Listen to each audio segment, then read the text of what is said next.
This is Tim. I'm Mulele. And this is Critiquing Comics.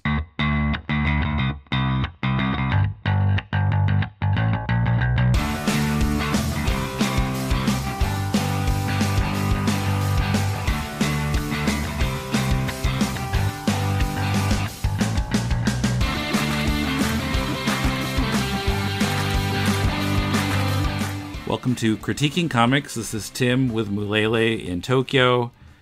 This is the show where we critique comics that have been submitted by their creators, and we're often brutally honest about it. But the idea is, if you're making comics and you don't have anyone you can trust to give you a really honest review of your work, you can send it to us. So, how are you doing? I'm good, but I just wanted to add to that. We are honest, but it's for the benefit of the artists involved in the comic, right? And it is specifically to them, not to knock them down, or for the benefit of the reader as much. Mm-hmm. Or at least in my mind, it's for the creator more than the reader. Right. Although I do hear from listeners who enjoy hearing us critique other people's comics, but. No, I'm good with that too. It's just that, my main focus here is to offer some sort of advice on any kind of project that we look at, or just to give props to people who are doing it right. Yeah. But aren't necessarily in the mainstream. Sure. So later in the show, we'll get an update on Mulele's missing TCAF box. If you listen to Deconstructing Comics last Thursday, you'll hear when Koom interviewed Mulele in Toronto. And also we've got some email to read. So, and my throat is weird today, so sorry about that.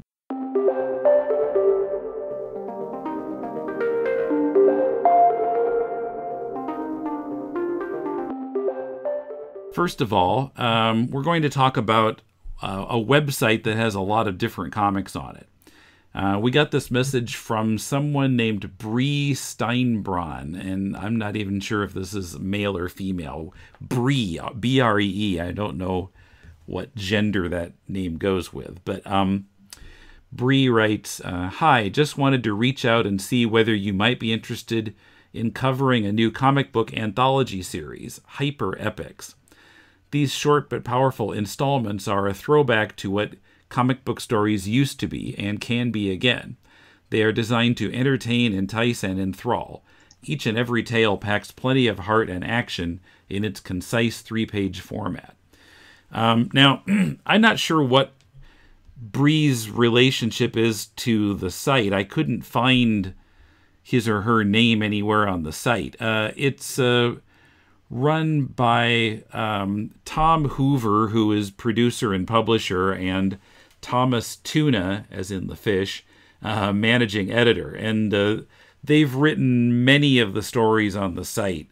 Not all of them, but there are quite a variety of artists doing these different short stories. And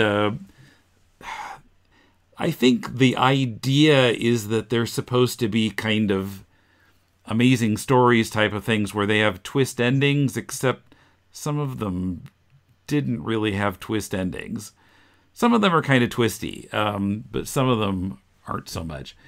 Anyway, there are like 28 comics on the page as we're recording this, and we can't really talk about all of them, but we've both read a number of them, and we're just going to kind of pick out a few that we wanted to talk about.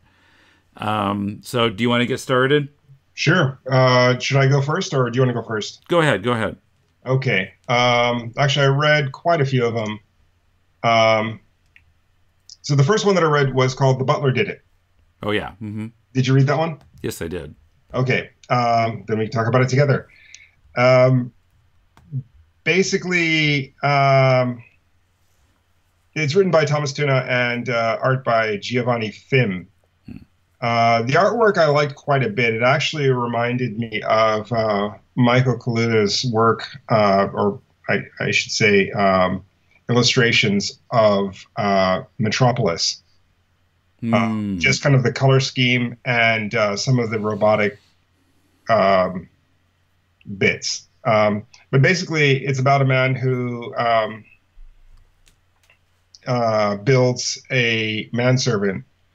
Um, but basically, he's getting ready to die, and the manservant helps him on his way.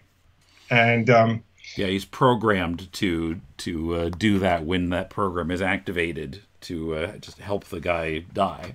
yeah, it's kind of hard to talk about these without spoilers because they're only Yes. pages a piece. So if I say too much, sorry. But basically, Yeah, spoiler warning for the rest of the episode. for a dozen three-page stories. Yes. But there seem to be some in my mind problems with the structure of the story or maybe the background of the story. I felt it was kind of lacking in information. It seemed, at least from what I could read, that this man built this manservant to help him die. Mm-hmm. But it seems like kind of a long game for a short result, if you know what I mean. So after that, the robot doesn't have anything to do. Well, it just seems like, okay, I'm gonna design and build the world's first robot manservant, and then I'm gonna have him help me commit suicide. Yeah, there are easier ways. Yeah. Some people need a little bit of help, and some people are fine doing it by themselves. But regardless of your situation, this is a little bit extreme. And I have to say, I really do like the art style, but the lettering on the art was a little bit weird. The word balloons and the way the sentences are clustered within the balloon are a little strange for me. I don't know for sure that it's not a style that was used in other times and maybe other countries, but it just seemed a little bit off-putting. I noticed that about a number of the comics on this site. Not all of them, but there were a number that had like this really tiny lettering that was arranged a little oddly. Yeah, and it seems that the lettering disregards some of the art in this case, but also in some of the other cases as well, where the art it would have enough space for standard, I should say, American mainstream comic style lettering, but because of the lettering style they took, nothing quite fits exactly. And sometimes it seems that the letterer doesn't know exactly where the letters should go inside the picture. To me, it seems a little bit more obvious, but for whatever reason, the letterer will sometimes just say, nope, not there, in the obvious spot, but in this odd spot. Like the letters are, or the dialogue is trying to show up the art, and that's a bit weird. Yeah, well, it's odd. They're towards the end where there's the document with the picture of the robot butler on it, and a word balloon is covering up the robot's face. Yeah, that was a little bit. There's all kinds of other space where it could go, but yeah, there's a lot of space on that page where a lot of stuff could go, but it seems like no. And also, there's a bit of an intersection where the panel ends in the middle of the page. The balloon overlaps that just a little bit, and that's bugging me. It's just there's no need for it. And it's like, oh, let's just overlap by just a hair. It was a little frustrating. Maybe it's just my OCD kicking in, but yeah, I can't. But the artwork is nice. I do like it, from the color palette of basically just blue and yellow. Mm-hmm. with occasional red here and there, to the composition of the pictures, which I am enjoying despite the lettering. Um, but the story here is what does the most disservice to this comic, because the story you have here, if it were really flushed out and really all of the logic of it were kind of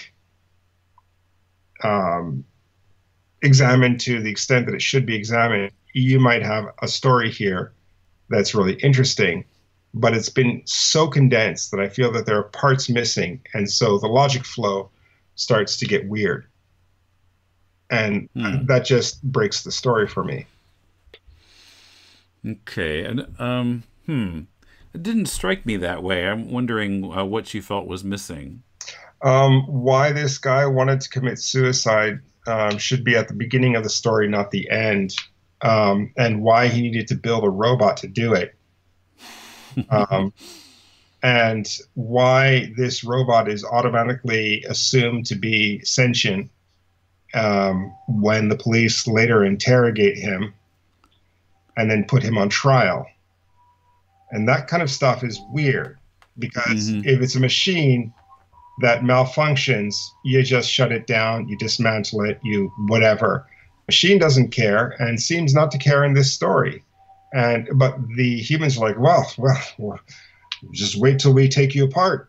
Wait till we put you on trial. We'll show you. And he's like, whatever. My function is done. And they even have like a little heartbeat monitor next to the robot when it's being executed. Spoiler.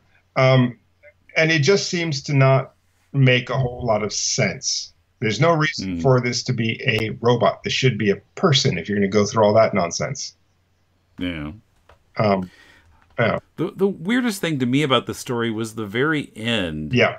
Where the two, I guess they're law enforcement people, are talking about, the guys discovered that the robot had a program to do that, because that's how robots work. If he didn't have a program to do that, he wouldn't have done it. Yeah. So they're saying, why did the guy do this when he could have just, he had all this money, he could have, gotten doctors to help him and whatever. Yeah. And the guy says, of the robot, I hope I have a friend like that when my time comes. And then the narration box says, the veteran policeman nods in silent agreement and smiles grimly at his young detective, out of the mouths of babes. Yeah. What? Yeah, that kind of threw me too. I was, what? I guess what the older guy thinks that's kind of a childish thing to say, or Well, that he's an inexperienced detective, and the fact that he would say some like truth, some classic truth, that biting truth that gets to the core of their reality. Okay. I'm not kind of making sense to me now. Yeah, I'm not getting that. It's not a biting truth, and it's not the first thing that I would think of after a situation like this. It's like, gee, I hope someone helps me commit suicide in the future. I'm not hoping for a future where I have to commit suicide. And as a currently healthy enough person, there's no reason why my mind would go there. And so this junior detective, unless he's got the big C, I don't see why he should have to even say it. Yeah. Yeah, well, a number of these stories, I feel like they think they're more profound than they are. By the way, what do you think of like some of the comics? When you go to the page, then this music starts playing that they've matched up with. I don't know. I couldn't find anything on the site about the music, if it was composed specifically for the site or if they just got some royalty-free music or where it came from. But yeah, I think music is a wonderful tool for something like this. If this were animated, it would absolutely work because the music that they choose seems to kind of match the mood of the comic. But listening to this while I read the comic doesn't quite work for me. I need to focus a little bit more, and I'm not looking at it as a part of a whole. I'm looking at it as an interruption in the flow of my reading. So it kind of didn't work for me. I found I would listen to just enough to kind of catch what they were going for and then turn it off because I don't need to listen to several minutes of intro music each comic. It's actually not on all comics. It's on majority of them though. Yeah, right. The majority, but some of them don't. Yeah. I think my favorite work on here, at least in terms of the art, there are a couple of comics drawn by a guy named John Nielsen. And I think they kind of stand out just because they're so different from everything else on the site. Both of them are in kind of a cartoony style, almost like a Cartoon Network type of thing.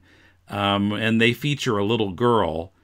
And I mean, the stories are okay, but I most just liked kind of the art style. And well, I guess I also like them because unlike a lot of the comics on the site, they aren't dominated by narration boxes. There's actual dialogue, which I prefer to have word balloons in my comics rather than lots of voiceover. But yeah, I just really liked the look of them, and so in the one I'm looking at now called Mightier, and these are both written by Tom Hoover. The girl somehow gets a hold of some kind of a pencil that she can draw whatever she wants to, and it will become a real thing. You draw a bicycle, and then she can actually ride it around. And when here's the spoiler, but when some men in black see her and start chasing her, I guess they want that pencil. And they're coming after her. She draws an elephant to sit on their car. It's just kind of funny. Well, actually, so just to that point, I don't know if there's a connection here, but I remember from my early childhood reading a book about an elephant that loved to sit on cars. I don't know if there's a connection, but I love it. I don't know that story, but yeah, I can imagine it would exist. Okay. But yeah, I just kind of enjoyed looking at these two, and not exactly twist endings, but they were amusing. No, but I mean, I love the art style of this one. It's really, really nice, well done, confident and relaxed, but at the same time tells the story deftly, and it's a joy to look at.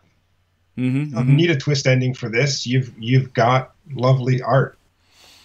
Yeah, the other story is called Underground. It's very much in the same vein. So yeah, I really enjoyed those two. I really don't have anything bad to say about them. Yeah. The one that I really enjoyed, The Architect. Yeah. Now, The Architect, I have to say, didn't care for the music. And the story was exactly what it needed to be. It wasn't too long. It wasn't too short. It kind of did everything that it was supposed to. We have the setup. Architect builds this giant tower as a place for world leaders to gather and do some good for the people for once. So it's time for the building to be opened and for the world leaders to gather and have their meeting. And Um, I liked the twist ending on this. Yeah, that's the twistiest story on the whole site, I Yeah, think. I didn't see it coming. I really, really liked it. I won't spoil it here. Just go and read it. The artwork is not necessarily my favorite style, but it is competent enough to tell the story. And Hmm. I think, I think, yeah, it's more of a computer art kind of composition thing that's bugging me about the artwork um, more than anything else. Also, again, word balloon placement is kind of wonky, especially for Hmm. some of the dialogue bits. But as far as the story goes, the story was the best out of what I read, and I really like the final bit.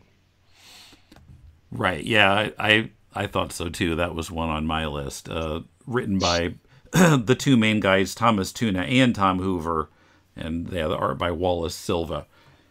The others, I felt the writing was mostly kind of mediocre. Actually, I'm going to talk about the one I liked least. Oh, excellent. Go ahead. This is called The Set. It's the last one on the page. Okay. Written by Tom Hoover, art by Warren Muzak. And it seems like basically the message of it is the news makes you want to kill yourself.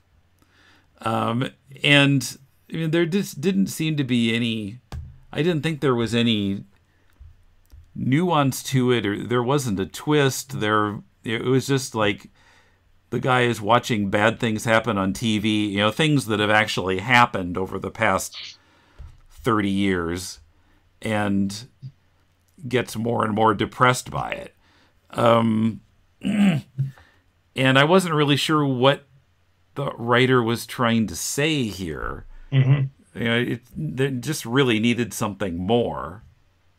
Did you look at this one? No, no, I'm looking at it now. Artistically, it's kind of interesting the way it's set up, but yeah, when you get to the bottom and you see the end of the story, it's kind of like, no, it's not even like and what do you mean by that? It's like, no, I disagree. The news is supposed to scare you. It's not supposed to make you want to commit suicide. And a lot of people, I think, at this point, don't sit in front of the TV and watch it for a couple of hours of news. Um, I think the last time I did that was like 1991 when I was watching CNN to see what was going on with the attacks on Iraq, the Iraqi war. Mm-hmm. Yeah, but that was the last time I did that, and I was like maybe 19 or 20. I guess I was 20 at that point, but it after that I haven't. I don't need to, and especially now, I just look at Twitter every once in a while, and it's like okay, and go about my day. Unless something explodes next to me, I'm not really interested. Um, I mean, I do kind of keep up with some world events, but really, when I look at the news too quickly, it winds up being something about rich and famous people doing fucked up shit. That's not news. So I let it go. I thought it was amusing that he's seeing a news report about global warming, and the guy on the screen is clearly Sean Hannity, who would probably tell you that global warming doesn't exist. So why is he getting panicked if he's watching that? Uh, Doesn't quite make sense. yeah, that one's a little bit off. Yeah. Anyway, well, we could go on and on, but yeah, I mean, I think the site is worth a look. The Okay. quality of the comics varies, but Yeah. Yeah. Looking at the contact page, it says that if you want to write in and comment on the stories, or if you want to be an artist, you can submit through that, and you can, I don't know, try your bit at this, which I think is actually not so bad if you want to just throw a comic on someone else's site. Um, I don't know if they're paying or not, but it just seems kind of like maybe it's a little bit open to to others.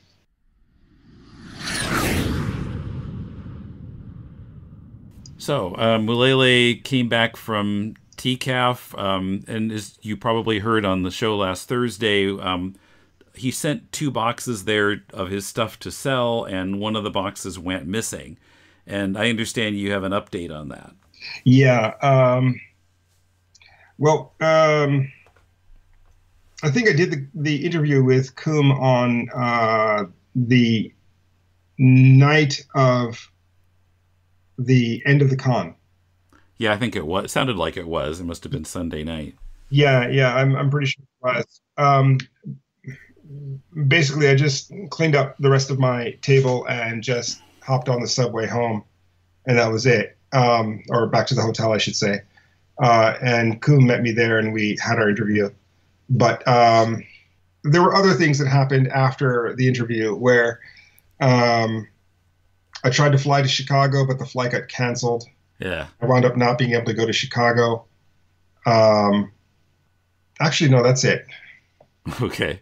But it just seemed that, for the next 3 days, I was kind of stuck in Toronto. And there's nothing wrong with that. I kind of wandered around, watched some movies, saw some live shows, and in general had a pleasant vacation after the fact, and spent all of the money that I made at TCAF in those days, just buying art supplies, food, entertainment, and souvenirs. And I was actually quite pleased with the city, but it just seemed that everything that I tried to do was somehow thwarted, including hopping over to Chicago to see my sister. Yeah. But as far as the box goes, I came back to Japan, and I was jet lagged for a long, long time. I'm still a little bit jet lagged, even though it's been like a week and a half. I'm still like falling asleep at 10 and waking up at 4. But I don't know. If I wake up at 4, I don't try to get back to sleep. I just wake up and start making comics. Yeah. But anyway, I last Tuesday was going to go to the post office and inquire about my box, when suddenly the post office rang my doorbell with my box. And, I was still kind of pissed about it. So I asked them what happened. And they said, oh, well, whoever was supposed to receive the box didn't receive it. So it was returned to sender. And I said, well, what exactly is the system here? What happened? So he called into the post office, I guess his branch of the post office, asked what happened. They said, yeah, Canada has a system, same as Japan, where if the person who is supposed to receive the package isn't there, there's a little slip that says contact the post office and we'll either redeliver or you can come and pick it up. They left it, and no one answered it. And I think in Japan it's about a week. I don't know exactly how long it is in Canada. I'm assuming a week. But no one responded, so they sent it back. And I wonder if that arrived the same time as the other one, or if they would have left both slips and only one got called in, or if it was on different days. Probably on different days, because I sent them about a week apart. I see. Okay. And actually, this one, the box that didn't arrive, I sent first. Huh. Okay. And yeah, there was actually a mistake in the address on the invoice that I put inside the box. Not my mistake. It was actually TCAF's mistake, because that was the invoice that they asked me to put in it. But I showed that to them, and they said, well, this mistake wouldn't actually affect it too much. And in fact, the post office that would receive the box knows us, so they should know to contact us if they see something like that. And so I was so frustrated with this whole situation that I told the post office I was not going to receive the box, that they should just keep it until I work this out. And so the postal worker is kind of incredulous. He's like, oh okay. Well, he gave me a phone number to call to see about what happened with this. It's the International Postal Office something or other section for Japan, and maybe they could answer my question. So they gave me that number and took the box back and gave me a little slip, which means that they're holding it at the post office. So I get on the email and I send a letter to TCAF and say, look, I just got this box back and I'm looking at, I'm trying to think of exactly how I worded it. I don't want to say something too crazy. Okay, so I said, I took part in TCAF a couple of weeks ago. I was still jet lagged, so it was actually only a week, but yeah. It was an interesting event, but I was disappointed for these reasons. And then you told me that the post office lost my box, et cetera, et cetera. But I just heard back from the post office who said that they did, in fact, attempt to deliver it to the TCAF designated address, which is actually the Bug Island, the comic book shop that's either associated with or running, or I don't know what exactly their thing is with TCAF, but they seem to be like in charge of the boxes. And they said, they left a failed to deliver notice or failed to receive notice and waited, but nothing happened, so they sent it back. This box contained a lot of important books and were, in fact, the main book that I was trying to sell, and had all of my other stuff kind of focused on that, like poster, my banner, and my postcards and all of that. And I feel like, I lost a lot in sales. Yeah. I truly feel. Yeah, well, like you said in the interview, you had like samples of that stuff, and you couldn't actually sell it because even people expressed interest, but you had nothing to sell them. Yeah. So, I mean, at the end of the letter, I'm like, okay, so what do I do with this? I'm not a local artist. I came all the way from Japan to kind of step into the Western world of comics publishing and comic shows. And, I went with the best of intentions with TCAF, and I followed your instructions to the letter, but this kind of stuff happened. Can you compensate me for the cost of shipping, which is about 250 Canadian, or about 23,000 Japanese, or comp me a full-size table at the next TCAF, and left it there. They wrote me back a couple days later and said that they wanted pictures of the box to see what exactly the Canadian Post Office did with it. So I took pictures of I had to go back to the post office, pick up the box, bring it back to my house, and then take pictures of it, which I did, and sent them to TCAF. They've not responded yet, but basically it's marked up in several places in English and French and Japanese saying RTS, return to sender. And there's another sticker that says RTS Japan, because apparently writing Japan on the invoice is not enough. Anyway, that's kind of where it is right now. Okay. One last thing. I looked up the tracking number through the Japanese post office website, and got a completely detailed list of where it had gone through various points and had been checked off. And what I found was that it was mailed out on the 20th of April and arrived in Canada on the 24th. It actually only took 4 days to get there, which is incredibly fast. And then it was not received, so it stayed in at the pickup point from the 25th of April. And then the next thing is May 14th. It was declared unclaimed and decided to send it back. The 14th of May is the day after TCAF ended. Yeah. Yeah. So I don't know what they looked at when they said we checked, and the post office says that it has left Japan, but that's all that's written there. I don't know what they checked, but that's what they told me on Sunday, when in fact my box was probably about 3 blocks away.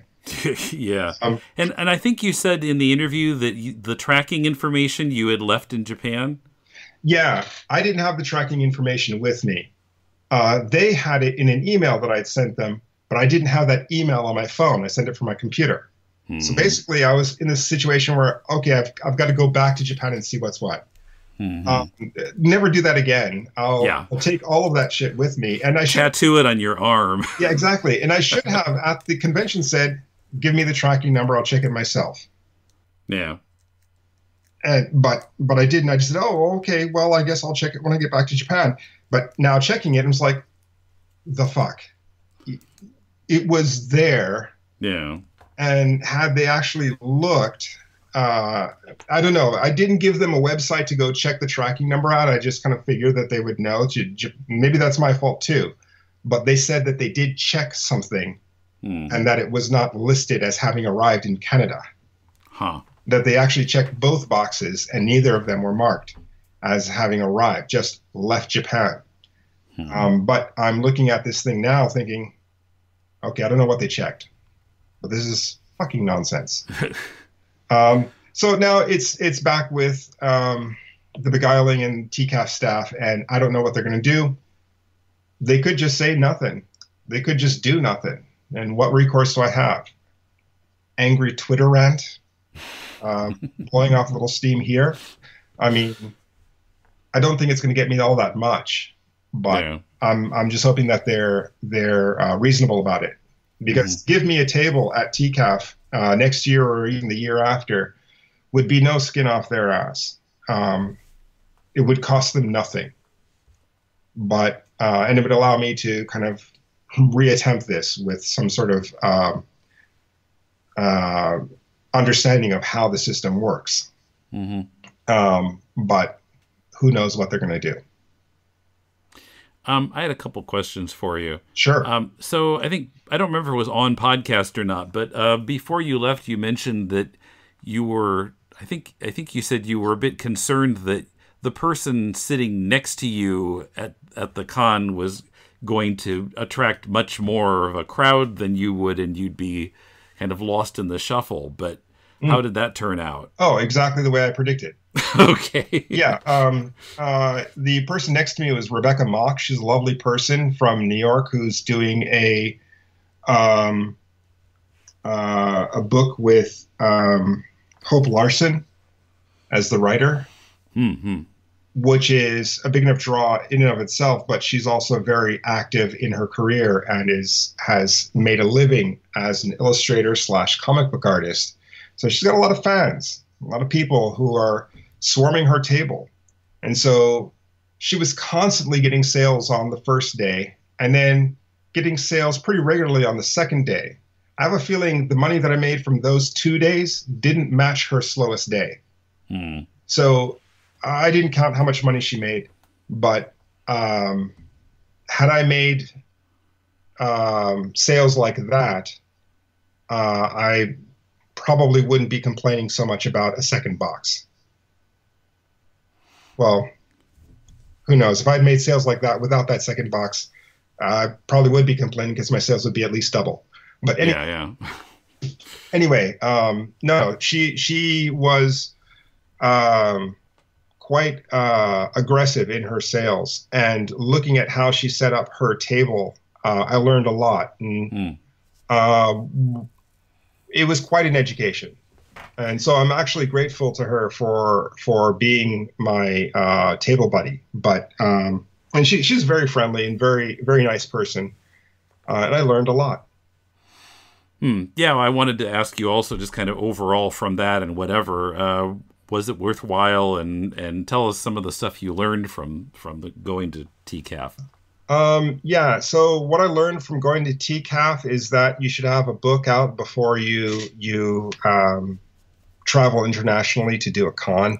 So a book, as in published by a large Published publisher. by a publisher that is actively promoting you. Hmm. Now, I did go with a new book, but this is self-published and not very well promoted because I'm not very good at that kind of thing. And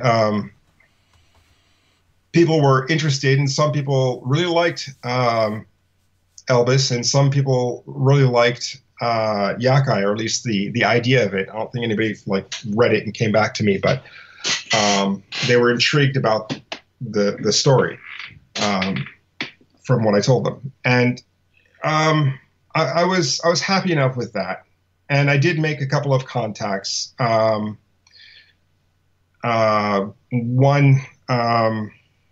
writer, I can't remember her name. I'm sorry. I don't have her business card in front of me, but she looked at the book, she liked it, she bought it, and then said she was going to talk it over with her roommates, one of whom is Annie Koyama, which I found. Oh, as in Koyama Press? Yeah, as in Koyama Press. So she's a writer for comics, comics journalism, not comic books. And so I thought, oh, okay, well, this is possibly a little bit of press. Maybe I should follow up and see what she thought of it, or even just make contact and say hello. Haven't done it yet. We'll do it probably in the next couple of days. But I also met a writer who wanted to work with me. I'm kind of on the fence about it. I don't know, because I don't have a great history with writers. But basically, I was really happy for the experience, but I felt kneecapped at every blow, at every turn. I couldn't find footing anywhere.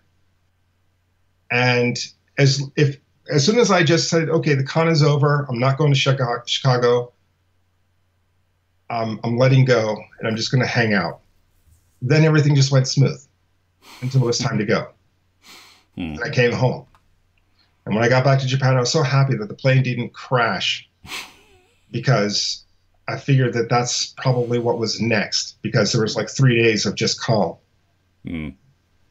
But now that I'm here in Japan and kind of looking at what happened, and as I tell this story to my friends back in Japan, in turn, everybody's like, "What the fuck, man?" But I don't know what to say other than that. I mean, I've never had such a bad trip, such a negative con experience. I've never had such bad luck in any situation in my life. I've had things where things crept up slowly on me in bad ways, but I've never had it just all kind of like, boom, assemble on me like vultures on a carcass, like that. So I don't know what happened, but I'm just shrugging and okay, well, next, and that's it. Did you pick up anything from people there that you would employ at the cons in Tokyo when you sell here? Oh, you mean like tips and tricks for the table? Right. Oh, yeah, lots. Specifically, what I realized is that Comitia, and I kind of had a feeling that this was the case, but not having experience with other cons, I couldn't quite.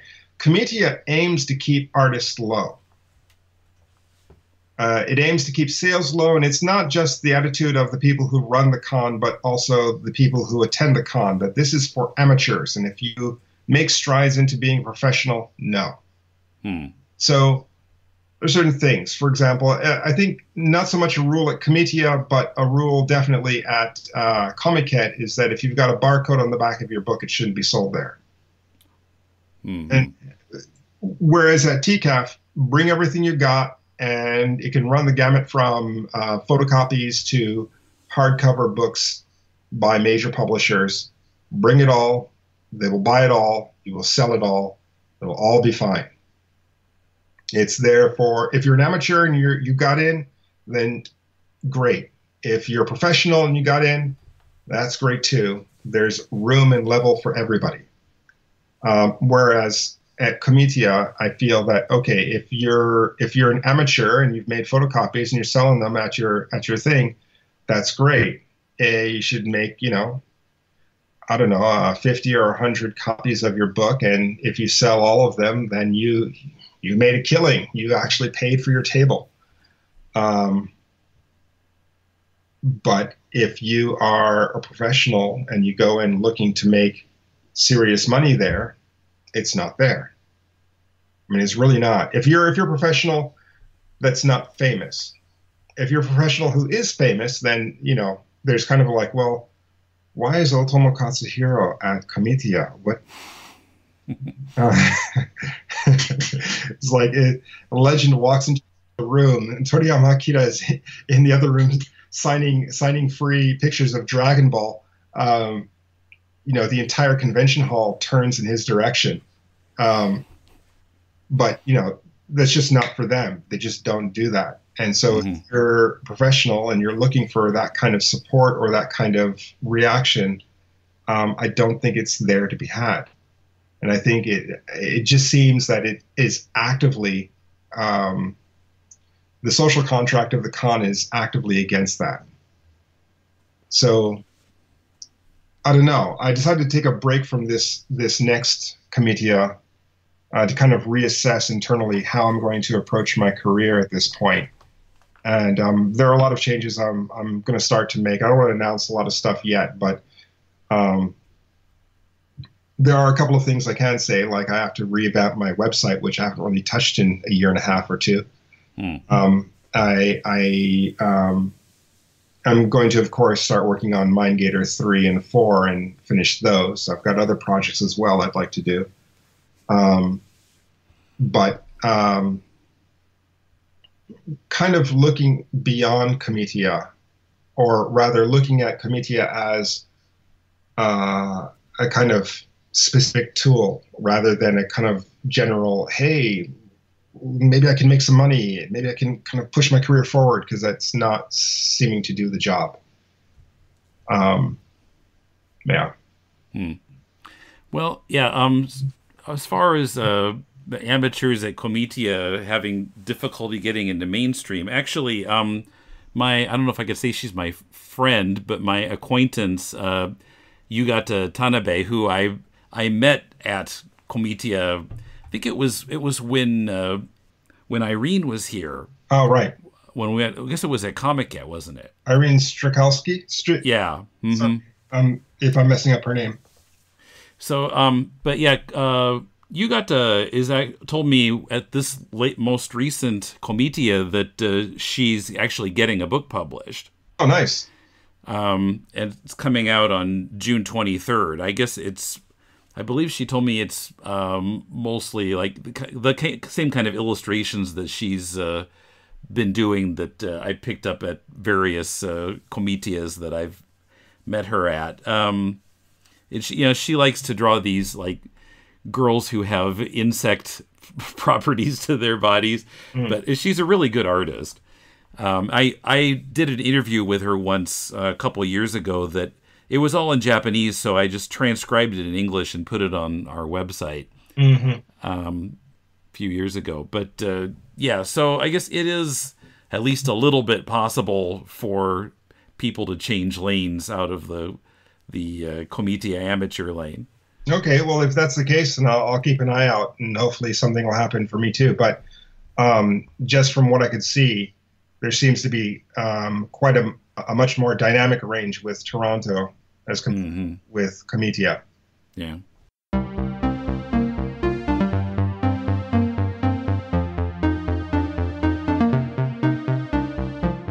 Okay, so we got a couple emails to read. The first one is from the author of the comic On Syntophore that we talked about a couple episodes ago, He goes by Lion's Lips. Sorry. Can you jog my memory about the comic? What is that? It was the more kind of cartoony thing. We had trouble understanding what it was about. Oh, right. Yeah. No, I yeah, read that. Yeah. yeah. It kept talking about what Ulysses and other books by that one guy whose name is escaping me right now. Yeah. Apparently his real name is, and I'm going to pronounce this wrong, Reflexo Kanata, or he's Spanish, so the X is probably an H sound. Reflejo Kanata. Yeah, he's from Spain.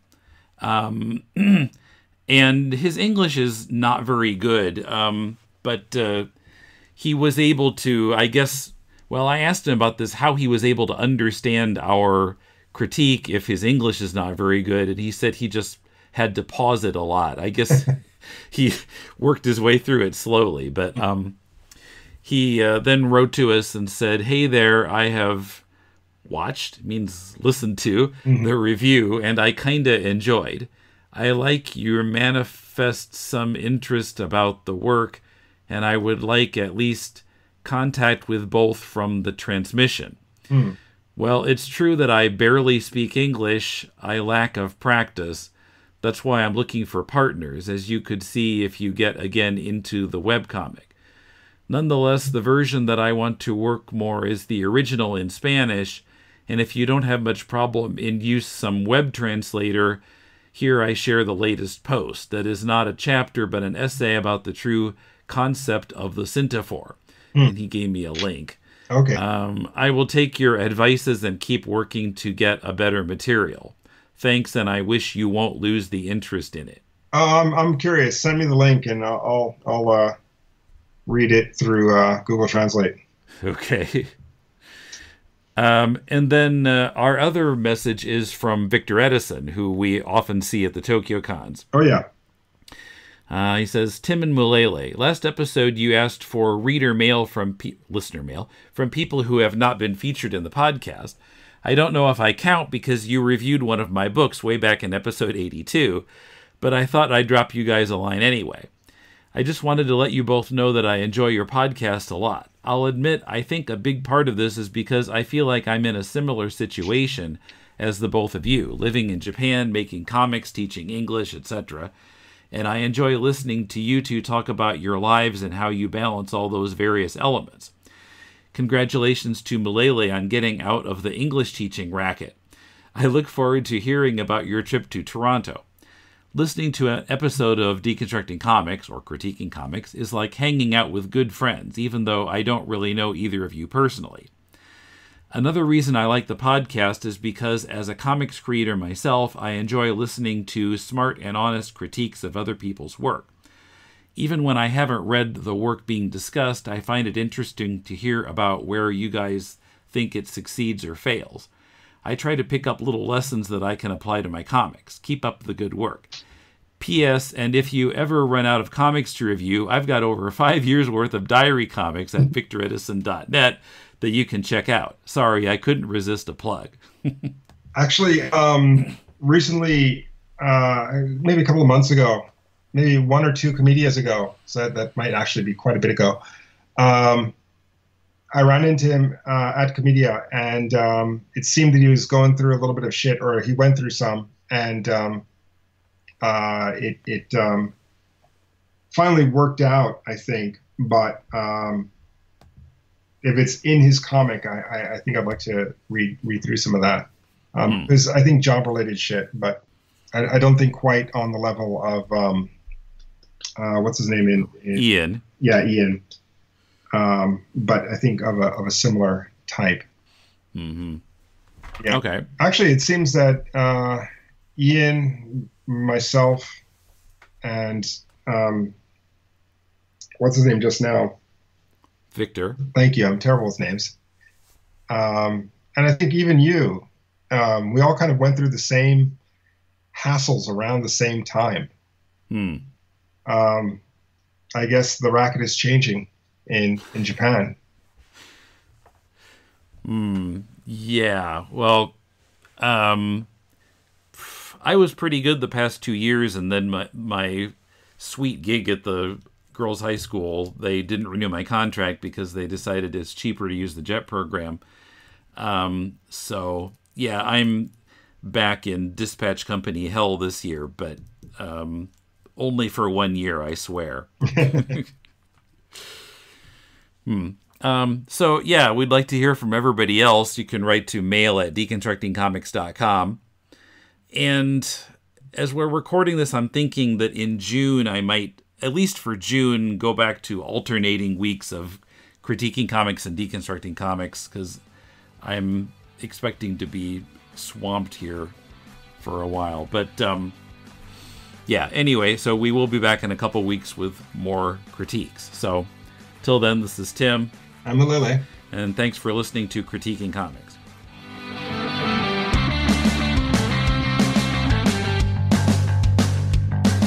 If you're working on a comic, send it to us and we'll critique it on the show.